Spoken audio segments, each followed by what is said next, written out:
জুলাই সনদ স্বাক্ষরের পর রাজনীতিতে যে সুবাতাস বয়ে যাওয়ার কথা ছিল সেটা কিন্তু হয়নি। বরং দেখা যাচ্ছে যে তারা কাদা ছোড়াছুড়ি করছে, এক পক্ষ আর এক পক্ষকে খোঁচা দিচ্ছে। সেই বক্তব্যগুলো কিন্তু গণমাধ্যমে আসছে। যেমন সালাউদ্দিন আহমেদ কি বলেছে, জুলাই যোদ্ধাদের স্বৈরাচারের দোসর বলেছে, এমন একটা কথা বলা হচ্ছে। তিনি বলছেন যে না, আমি জুলাই যোদ্ধাদেরকে বলিনি, বলছি যে সাবেক স্বৈরাচারের দোসররা বিশৃঙ্খলা সৃষ্টি করেছে। এখন সেটা নিয়ে নাহিদ ইসলাম এবং ডাক্তার শফিকুর রহমান দুজনই সালাউদ্দিন আহমেদকে উদ্দেশ্য করে খোঁচা দিয়েছে। তার মানে জুলাই সনদের পর যে স্বাক্ষরকারী দল বা স্বাক্ষর করেনি যারা, যেই তাদের মধ্যে যে সম্পর্কটা, সেই সম্পর্কটা কিন্তু ভালো হয়নি। সেই জুলাই সনদের আগে যেরকম একটা তিক্ত অবস্থা ছিল, সেই তিক্ততা কিন্তু দূর হয়নি, বরং মনে হচ্ছে যেন বাড়ছে।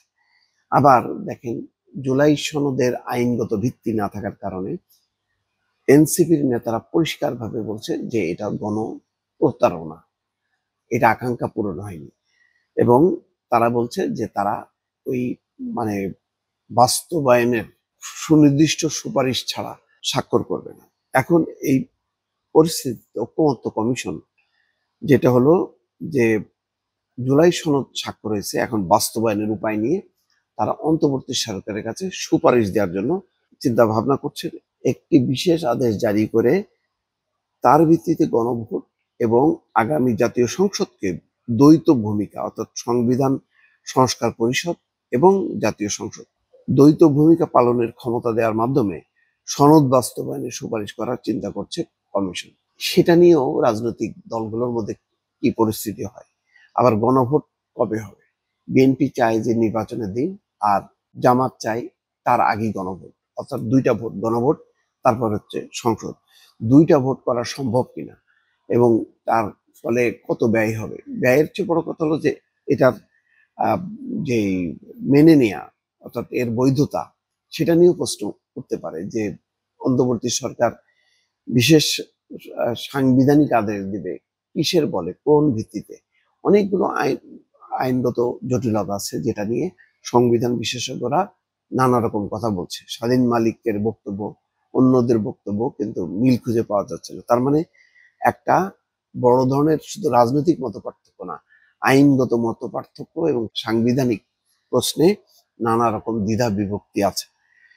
ঐকমত্য কমিশন এখন দুই বিষয় বিবেচনা করছে। একটি হলো বিশেষ আদেশের ভিত্তিতে পুরো জুলাই সনদকে গণভোটে দেওয়ার সুপারিশ করা হয়। গণভোট একটা নির্দিষ্ট বিষয়ের উপরে হয়, আর এটা এতগুলো বিষয়ের উপরে হা না ভোট, এটাও একটা আজব ব্যাপার। আরেকটা হলো যে জুলাই সনদের কিছু প্রস্তাব বিশেষ আদেশের মাধ্যমে বাস্তবায়ন এবং কিছু প্রস্তাব গণভোটে দেওয়ার সুপারিশ করা। অর্থাৎ যে 84টা বোধহয় ঐকমত্য যেটা হলো, তার কিছু অংশ তারা আদেশের মাধ্যমে বাস্তবায়ন করবে, আর সংবিধানের সাথে সম্পর্কিত যেগুলি, সেগুলি হচ্ছে গণভোটে দেয়া।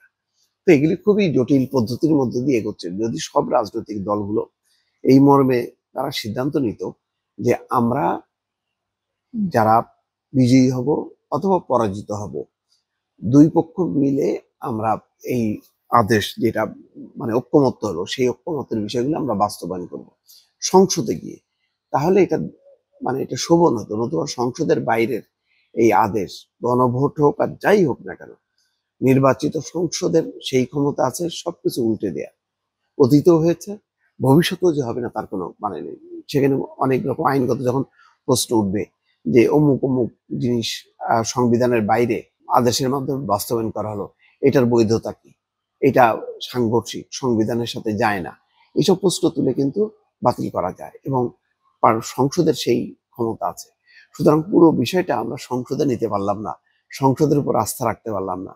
সংসদের যারা ক্ষমতায় থাকবে তারা এবং সংসদের বাইরে যারা থাকবে, দুই পক্ষ মিলে যদি আদেশগুলি বাস্তবায়ন করতো, তাহলে কিন্তু পুরো বিষয়টা আমরা একটা নির্বাচনের পথে যাত্রা শুরু করলাম। এখনো পর্যন্ত জুলাই সনদের একদম হলো স্বাক্ষর, এটা নিয়ে জটিলতা, এটা শেষ হলো। এখন হলো বাস্তবায়ন, সেই বাস্তবায়ন নিয়ে এখন নানা রকম প্রশ্ন, নানা রকম মত পার্থক্য।